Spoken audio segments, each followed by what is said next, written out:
কচুয়ার বিভিন্ন শিক্ষা প্রতিষ্ঠানে মহান আন্তর্জাতিক শহীদ দিবস পালিত। কচুয়া প্রতিনিধি জিশান আহমেদ নান্নুর পাঠানো তথ্য ও ভিডিও চিত্রে দেখুন বিস্তারিত।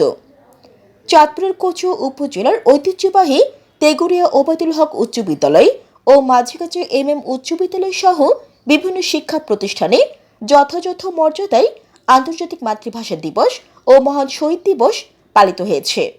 শুক্রবার দিবসটি উদযাপন উপলক্ষে পৃথকভাবে জাতীয় সঙ্গীত, প্রভাত ফেরি শেষে শিক্ষক, শিক্ষার্থী, কর্মচারী ও রাজনৈতিক নেতৃবৃন্দ শহীদ মিনারে ফুল দিয়ে শ্রদ্ধা নিবেদন করেন।